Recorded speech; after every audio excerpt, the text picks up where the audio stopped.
Hola, yo soy la hermana Sandra Maduni, me congrego en la Iglesia Nueva Creación con los pastores Manuel y Consuelo Marrero. Les mando un besito, gracias por esta oportunidad y mando saludos a mis hermanos y hermanas. Yo le voy a dar hoy la clase de Juan 11. Vamos a hablar de la muerte de Lázaro y su resurrección, este gran milagro que el Señor hizo. Vamos a empezar por una pequeña oración. Padre Celestial, te doy gracias por esta oportunidad que me das para dar tu palabra. Ayúdame a darle tal como es, Señor, fresquita de la roca que es Cristo Jesús. Gracias, Señor.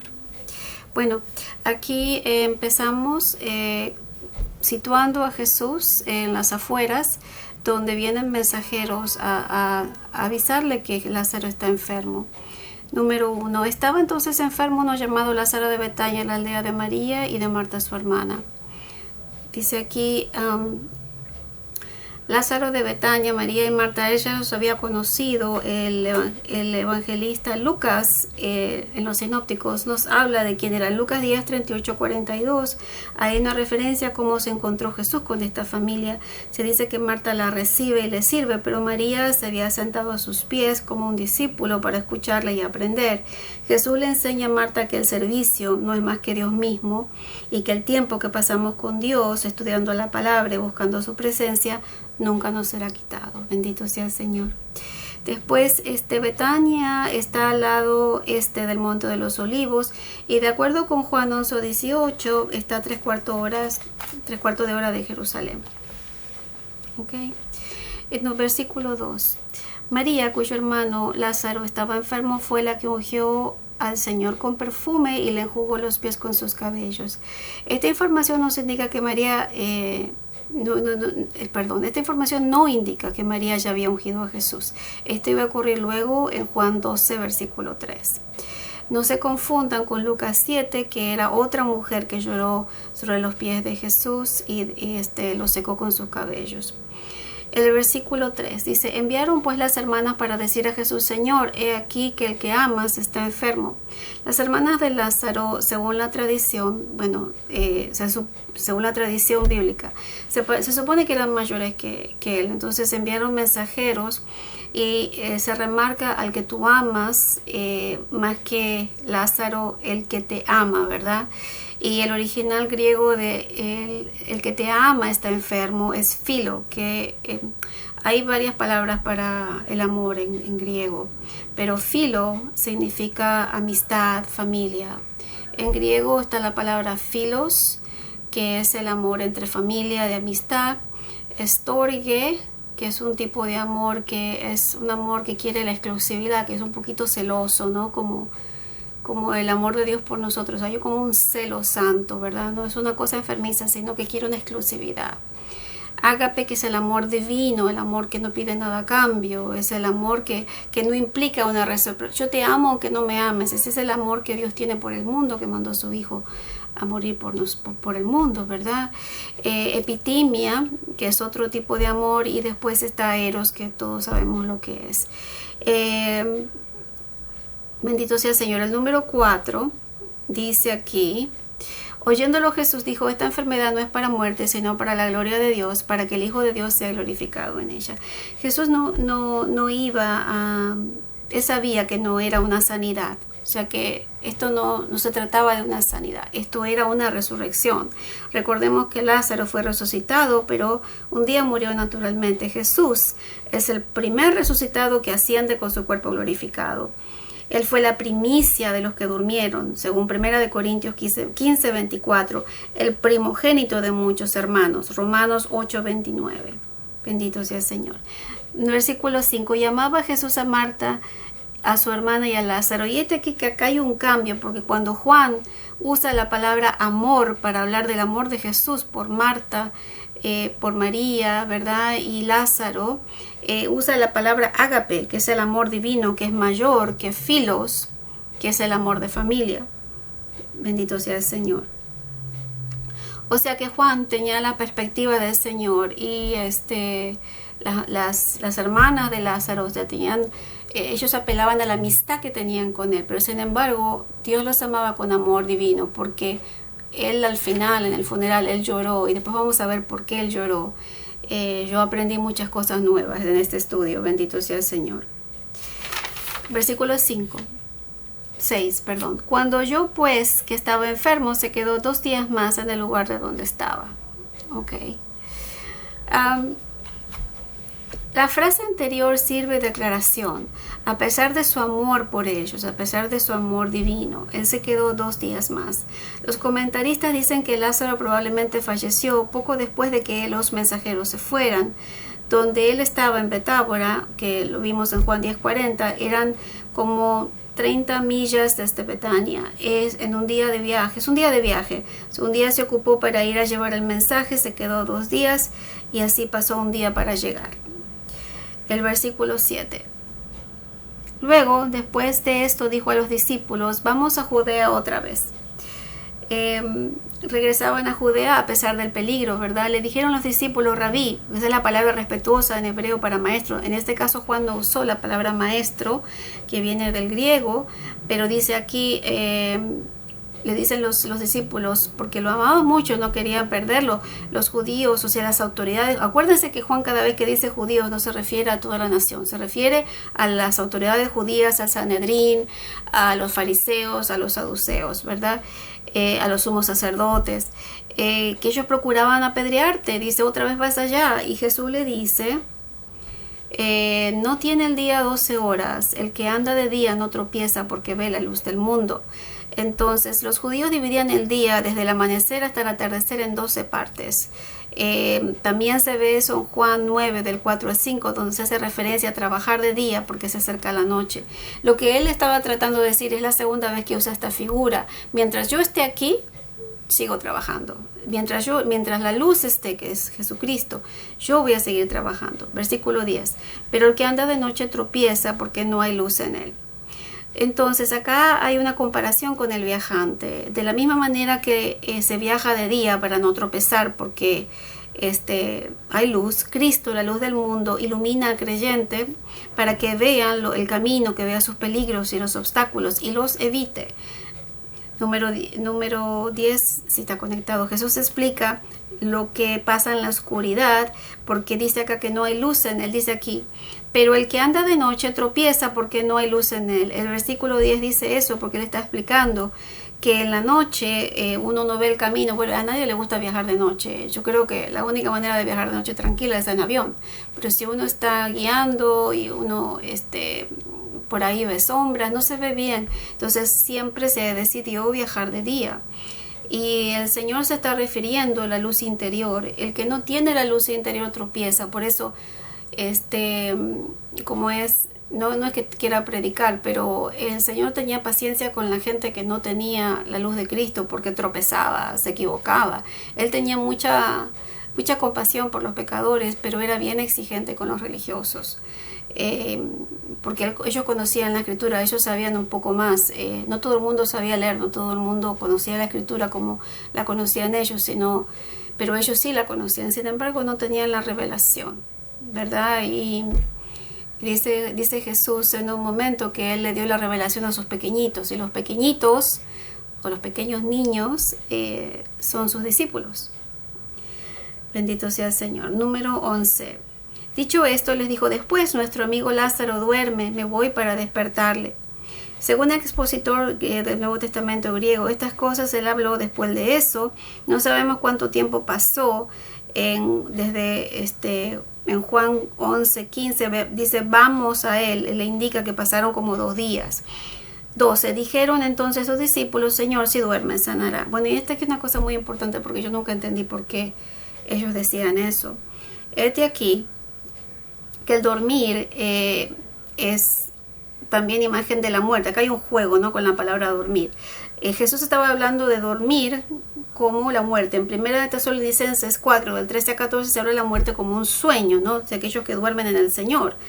Porque dice que si creemos que Jesús murió y resucitó, así también Dios traerá con él a los que durmieron en Jesús.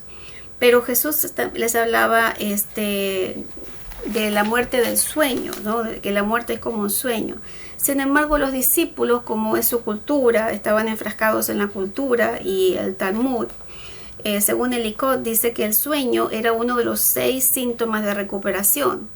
Ellos pensaban, bueno, si él está descansando es que él se está recuperando, ¿no? Porque ellos sabían que el Señor tenía palabra de ciencia y palabra de sabiduría, que él ya sabe en el espíritu que él está descansando. Y ellos no entendían, porque acuérdense que eran bebés espirituales. Muchos en esa época sufrían de lo que se llama la gran fiebre, que era común en Palestina. En Juan 4:52 se sanó de fiebre al hijo de un noble. Jesús sanó de fiebre al niño de este noble. En Lucas 4:38 Jesús sana a la suegra de Simón, que padecía de la gran fiebre, dice ahí, ¿verdad? Entonces era una enfermedad que era común, y ellos decían que uno de los síntomas de recuperación era el descanso. Pero Jesús decía esto de la muerte de Lázaro, o sea que Juan, el autor, está explicando, y ellos pensaron que hablaba del reposar del sueño. Y ahí Juan explica lo que yo ya les expliqué, lo único que yo les expliqué por qué. Era la creencia, la tradición, porque había medicina en esa época, no. Medicina ha avanzado con los años, pero sí había medicina, y ellos pensaban que había el sueño era, y hoy en día también, el que ya puede dormir, el enfermo que duerme, se está recuperando, sobre todo si es una enfermedad muy potente. Pero el Señor, que sabía lo que estaba pasando, ¿no? Él les aclara. 14. Entonces Jesús les dijo claramente: Lázaro ha muerto. O sea, ustedes no se confundan de lo que le estoy diciendo. Lázaro ha muerto. Y me gusta el 15. Y me alegro por vosotros de no haber estado allí para que creáis. Mas vamos a él. Él estaba interesado que ellos vean. Y esta va a ser la 7ª y última señal de que él es el Mesías. Versículo 15, ¿verdad? Jesús estaba anunciando la muerte. Ok, versículo 16. Dijo entonces Tomás, llamado Dídimo, a sus discípulos: vamos también nosotros para que muramos con él. Y aquí encontré una verdad muy importante. Y siempre es bueno ir al original, porque muchas cosas se han perdido con la tradición, y la traducción también algunas veces no ayuda, pero por eso tenemos que ir al original y estudiarlo, ¿no? Con la Biblia, con el comentario de Strong. Bueno, según aquí, Tomás significa en hebreo mellizo. En hebreo, yo no sé si lo voy a pronunciar bien, pero es Touma en arameo, y en hebreo es Tam. Dídimo es griego, pero las dos palabras significan mellizo, o sea que no sabemos el nombre de esta persona. Algunos comentaristas dicen que él, como era uno de los Judas, no Judas Iscariote, pero era alguno de los hermanos de Jesús, porque Judas era un nombre muy común, viene de la palabra Judá. Así que lo que Juan estaba haciendo era dar la traducción del nombre. Este apóstol se menciona en Mateo y en Hechos 1:13, con Felipe. Se lo ve con los apóstoles en Juan 21:2, por lo tanto era Galileo. Él dudará de la resurrección de Cristo en Juan 20, del 24 al 29, y él habla por primera vez en el Evangelio de Juan. O sea que en este pedacito que él dijo es la primera vez que él habla desde los sinópticos hasta acá. Tomás anima a los discípulos, o el mellizo anuncia a sus discípulos, los anima para ir a Judea, recordando que Jesús corría peligro para morir con el Señor. O sea, ellos estaban dispuestos a morir con él. Tomás habla en el 14:5, donde Tomás le pregunta: Señor, no sabemos a dónde vas, ¿cómo vamos a saber el camino? ¿No? Que él y Felipe le hacen preguntas. Versículo 17. Ahora, del 17 al 27 es Jesús, la resurrección y la vida. 17. Vino pues Jesús y halló que hacía ya 4 días que Lázaro estaba en el sepulcro. Jesús no entró a Betania, sino, según Ellicott, se dirigió a las afueras donde Lázaro había sido sepultado. Él no entró a la casa, todavía no había entrado. Versículo 18. Juan explica que Betania estaba cerca de 2 millas. Cuando Juan escribió este evangelio, tanto Betania como Jerusalén estaban destruidas. Y algunos calculan que desde el lugar donde Jesús estaba ahí eran como 3 kilómetros más o menos. Acá dice Betania estaba cerca de Jerusalén como 15 estadios. Versículo 19. Muchos de los judíos habían venido a Marta y a María para consolarlas por su hermano. Acuérdense que judíos son las autoridades judías. Juan usa este término para los líderes religiosos. Lázaro era importante y personas influyentes lo conocían. El 20. Entonces Marta, cuando oyó que Jesús venía, salió a encontrarle, pero María se quedó en su casa. Marta, dicen los comentaristas, puede ser que sea la hermana mayor porque es la que se ve que tiene más movimiento, ¿no? Tiene más autoridad en la casa y seguramente era la señora de la casa. O sea que ella se encuentra con Jesús primero. Según Bengel Nomen, parece tener una actitud, María se queda en la casa, parece tener una actitud tranquila, como ella antes se había sentado a los pies de Jesús, ¿verdad?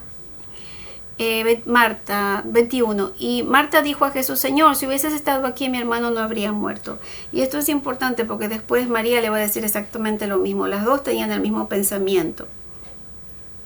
Marta cree, pero Marta no sabía que Jesús lo iba a resucitar. El 23, acá hay un diálogo que no necesita mucha explicación, pero dice aquí en el 22, más también sé que todo lo que pidas a Dios, Dios te lo dará.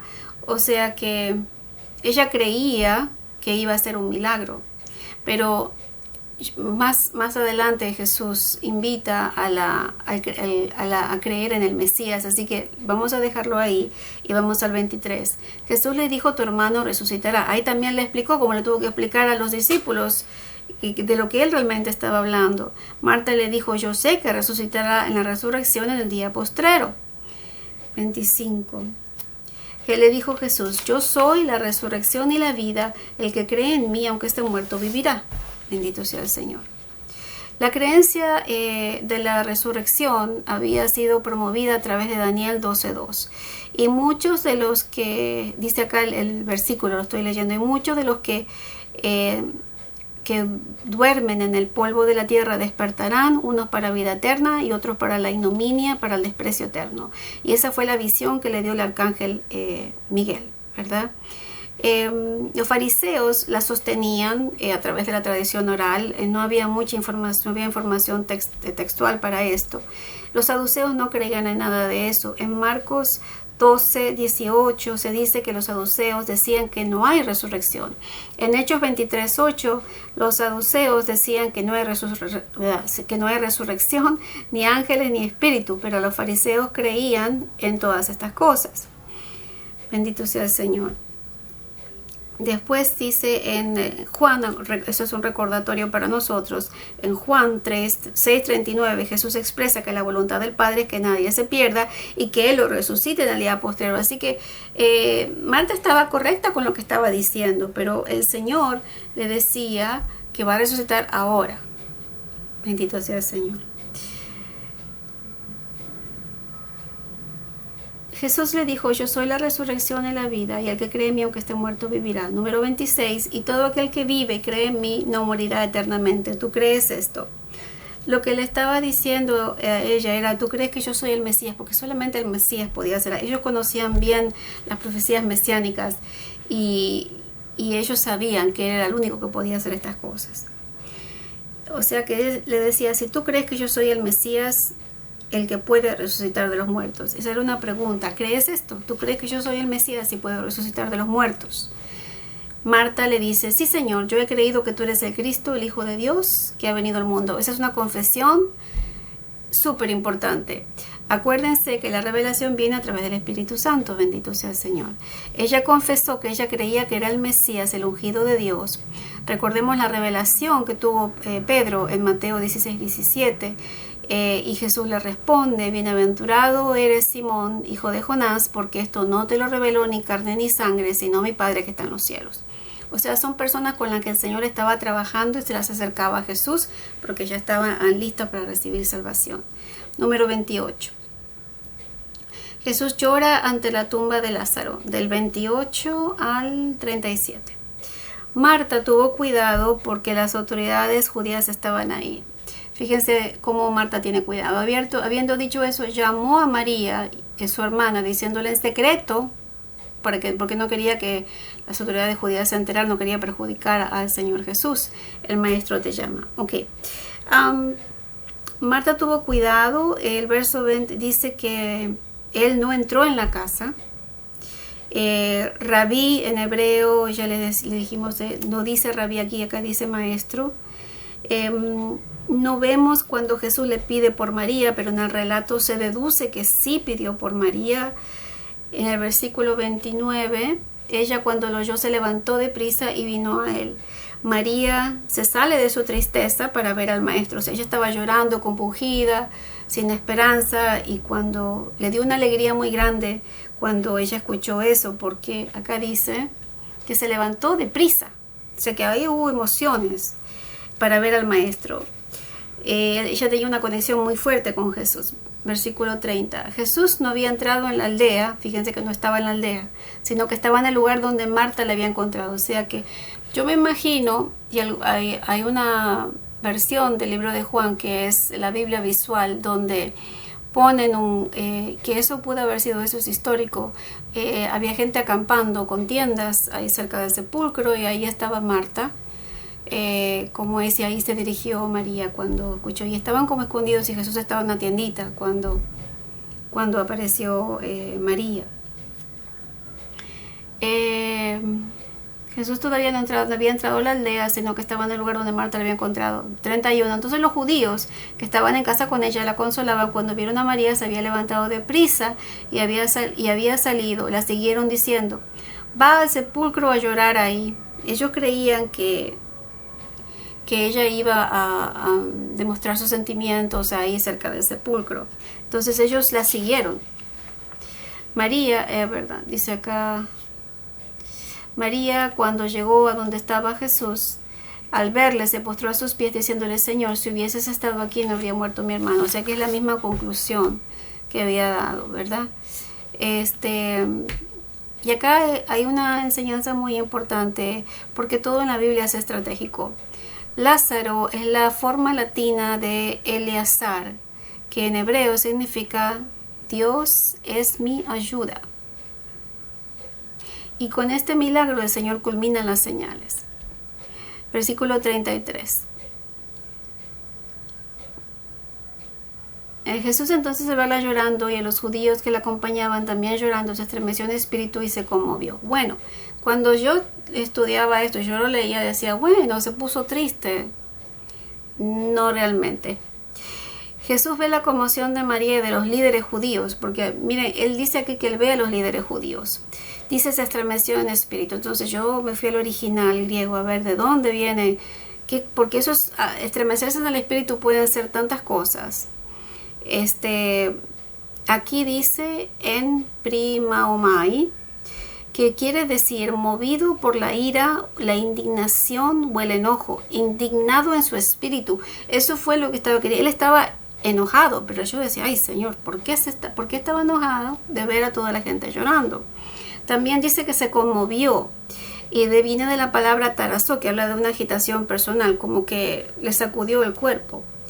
Y los comentaristas también concuerdan con esto, no solamente con el comentario, con el diccionario Strong, porque Jesús se indignó, le entristecía el dolor de María, vería a María, a quien quería tanto, a quien amaba tanto, llorando, pero le indignaba la hipocresía de los fariseos, porque luego de lo que él iba a hacer, iban a intentar matar a Lázaro, y también a Jesús. Iba a haber un complot para él. Él ya sabía lo que venía, sabía lo que había en sus corazones. Entonces él estaba enojado por el dolor de que estaba pasando ella y la hipocresía de los fariseos. Al Señor no le gusta la religiosidad. Dice la palabra de Dios que Él quiere misericordia antes que sacrificio. 34 dijo, ¿dónde le pusisteis? Le dijeron, Señor, ven y ve. O sea que Él demuestra su decisión de mostrar su última señal. Le dijeron, Señor, ven y ve. Y este es el versículo, me acuerdo, el pastor siempre dice, más corto de la Biblia. Jesús lloró. Ahora, ¿qué clase de llanto? Hay tantas maneras de llorar. Yo cuando estaba estudiando inglés tuve que estudiar Ways of Crying, y hay de llorar a grito, de llorar calladito, de llorar en silencio, de llorar para adentro. Hay en inglés y en español hay muchas maneras. Y me imagino que en griego también, y lo busqué. Lloró, Jesús lloró, es edakrizón, llorar en silencio o lagrimear. Y ocurre una sola vez en todo el Nuevo Testamento, que es justo aquí. O sea que él derramó una lágrima y lo vieron y le dijeron, oh, mirad cómo le amaba, ¿verdad?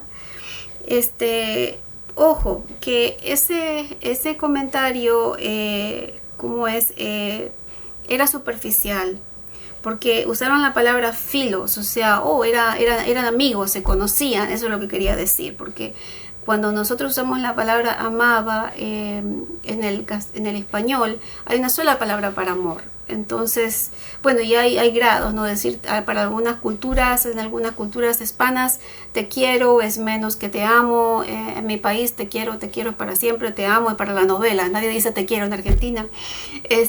Hay diferentes grados. En el griego los hay, son muy fuertes, pero a mí lo que me entristece era cómo se burlaban. Y algunos de ellos dijeron, ¿no podía que abrió los ojos al ciego haber hecho también que Lázaro no muriera? Como que se estaban burlando, como cuando él estaba en la cruz, diciéndole, bueno, tú eres el Hijo de Dios, bájate.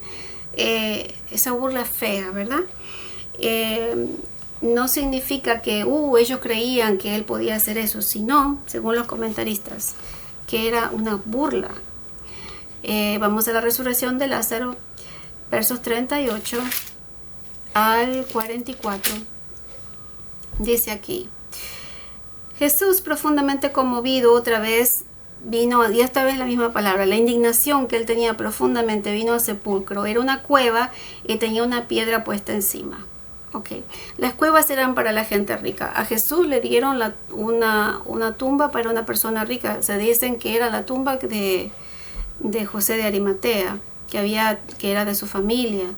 Y había un proceso, ¿no? Pero los pobres se enterraban en la tierra. En una cueva tenían la piedra puesta encima. Dijo Jesús, quitad la piedra. Ojo, que acá hay un punto acá. Marta, la hermana del que ya había muerto, le dijo, Señor, hiede ya, porque es de 4 días. O sea, que no se lo dijo a Marta, sino que acá hay un punto y sigue, y Marta le dice al Señor, mira que tiene olor ya. Bueno, los comentaristas dicen que no hubo tiempo para prepararlo, que por eso el olor. Pero la verdad que aunque le pongan, ellos le ponían incienso, mirra, le ponían perfumes especiales, igual iba a heder, aunque le pongan lo que le pongan, y ya se ve que ya lo habían preparado porque salió con vendas. Ok, la costumbre era que le ponían vendas y no es como las momias que le separan las piernas, sino que las vendas son todas alrededor del cuerpo, y en la parte de aquí le ponen como una servilleta, como una servilleta de las que se usan para cubrir el rostro. Y hay otras costumbres que también le ponen monedas en los ojos. Bueno, hay mucho detalle. Lo importante es que resucita con todo eso, y yo me asombro del poder de Dios, porque como este hombre camina con las piernas vendadas así, eso también es parte del milagro de Dios. En el versículo 39, la palabra muerto no está en el griego.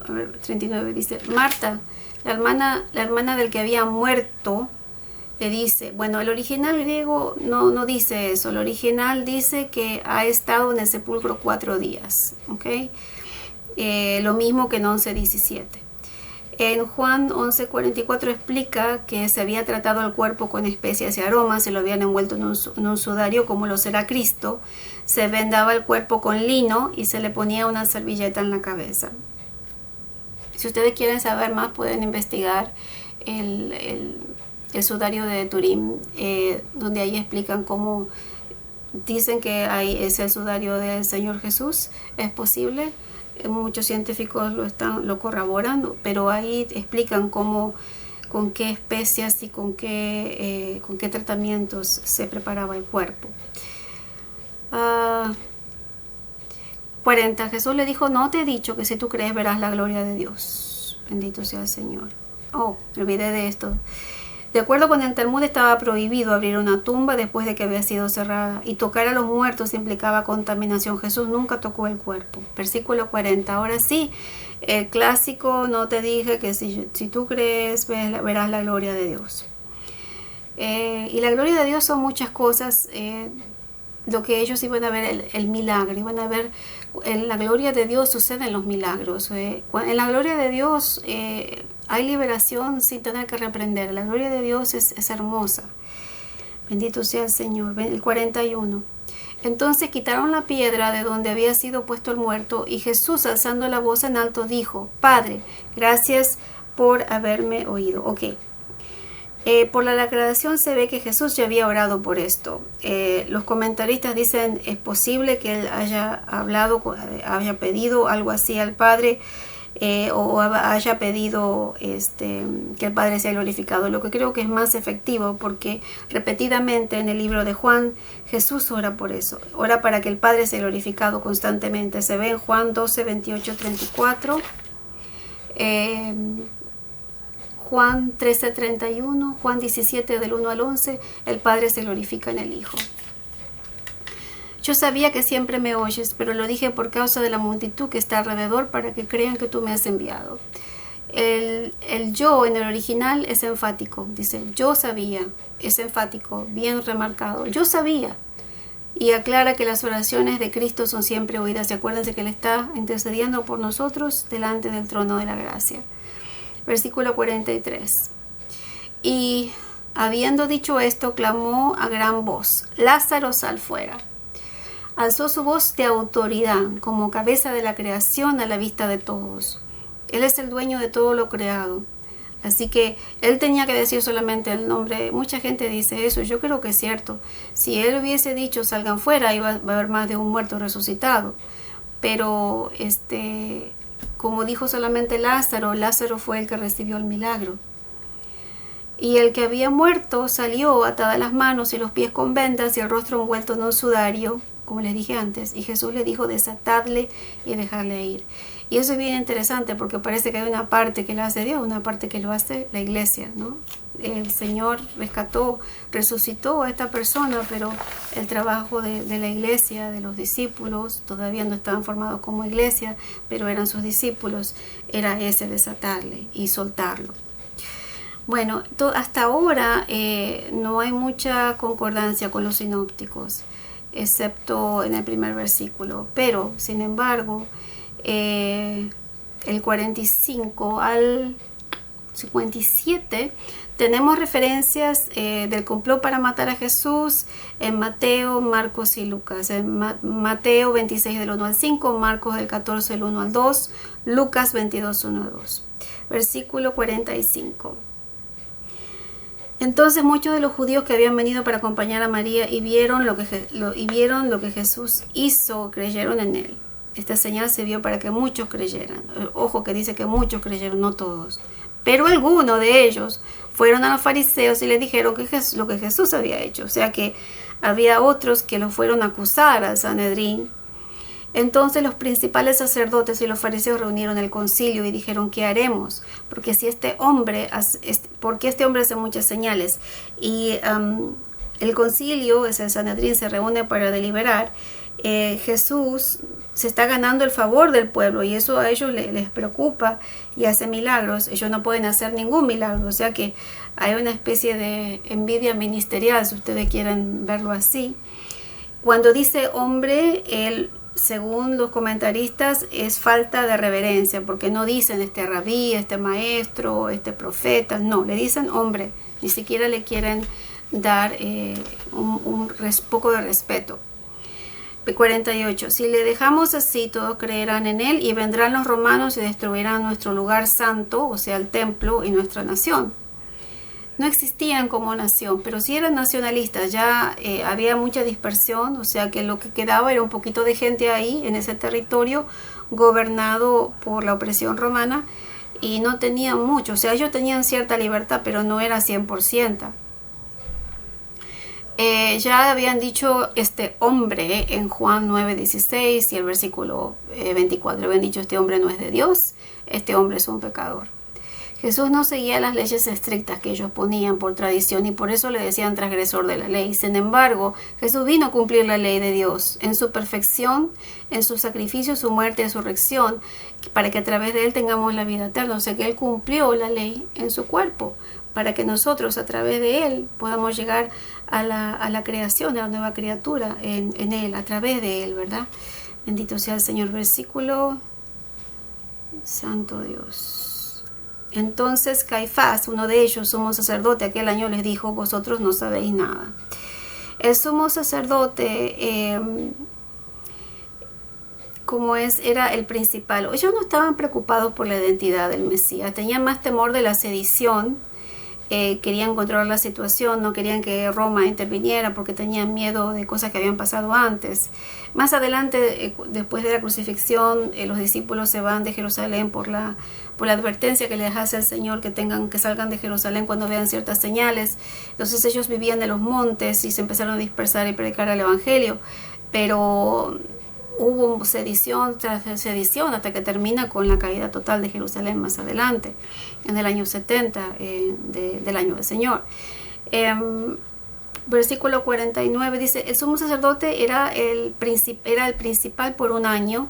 Caifás era el yerno de Anás. Qué interesante, porque después Pedro termina en el patio de Anás, otro sumo sacerdote, y él no era el que dirigía la reunión. Y acá dice: ni pensáis que nos conviene que un hombre muera por el pueblo y no que toda la nación perezca. Okay. Cuando hablaba de nosotros, hablaba de Sanedrín, no estaba hablando del pueblo de Israel. Ben Nomel dice que sin querer Caifás estaba proclamando una profecía mesiánica. Caifás da testimonio del carácter sacerdotal de Jesús, y Pilato en la cruz lo hace ver con su carácter de rey, porque pone una inscripción que dice Jesucristo, o pone Jesús, rey de los judíos. Versículo 51. Esto no lo dijo por sí mismo, sino que como era sumo sacerdote aquel año, profetizó que Jesús había de morir por la nación. O sea, la profecía se daba con el urín y el tunim, que eran unas piedras con distintos colores, y se le hacía una pregunta y en el altar, y eso lo usaba David también en diferentes situaciones, y tenían respuesta, y de ahí sacaron la profecía de que Jesús iba a morir por el pueblo. Era un pedacito de la información. Caifás, dice el comentarista, profetizaba a pesar de sí mismo como Saúl, y dice la palabra de Dios que él trastorna la sabiduría de los sabios, ¿no? Versículo 52. Y no solamente por la nación, sino también para congregar a los hijos que estaban dispersos, lo que era cierto. Él continuó descubriendo la profecía mesiánica sin saberlo, aunque en parte no sabía que se iba a cumplir el tiempo de los gentiles, que la salvación también iba a llegar a los gentiles, que somos nosotros. Versículo 53. Así que desde aquel día intentaron matarle. La declaración de Caifás tuvo gran impacto en las mentes perplejas del Sanedrín.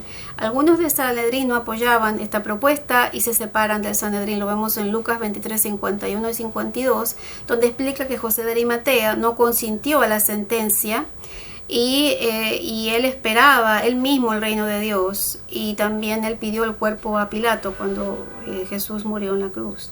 Versículo 54. Por tanto, Jesús ya no andaba abiertamente en los judíos, sino que se alejó de la región continua, al desierto, a una ciudad llamada Efraín, y se quedó allí con los discípulos.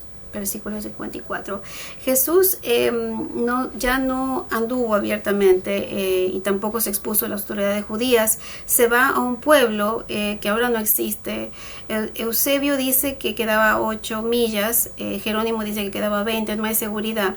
Puede ser que sea el Efraín de segunda de Crónicas 13, 19, que quedaba 16 millas de Jerusalén, pero no ha quedado rastros de esa ciudad. Versículo 55. Y estaba cerca la Pascua de los judíos, y muchos subieron a aquella región de Jerusalén antes de la Pascua para purificarse. Según la Biblia Cambridge para las escuelas y las universidades, era costumbre declararse de estar limpio para los días de fiesta. Había una limpieza ceremonial que consistía en el lavado de las ropas. Los viajantes tenían que purificarse antes de celebrar la Pascua, aunque no había una obligación, era una tradición, y ellos decidieron hacerlo. Y buscaban a Jesús, y estando ellos en el templo se preguntaban unos a otros: ¿qué os parece? ¿No vendrá la fiesta? Y los principales sacerdotes y los fariseos habían dado orden de que si alguno supiese dónde estaba, lo manifestase para que le prendiese, o sea que para arrestarlo. Versículos 56 y 57. Acá como que se está incrementando la tensión para llegar a la cruz. Yo como la estoy sintiendo en el relato. En los versículos, los últimos dos, hay como una ansiedad para atraparlo y que iba a ser difícil por la multitud de la gente que lo seguía y porque era la Pascua y era un lugar de peregrinaje y venía gente de todo el Imperio Romano, todos los judíos del Imperio Romano tenían que venir a celebrar la Pascua en Jerusalén, si era posible, y era un desfile de gente. Bueno, hasta aquí la palabra del Señor. Dios me los bendiga mucho. Paz del Señor para toda la casa. Amén.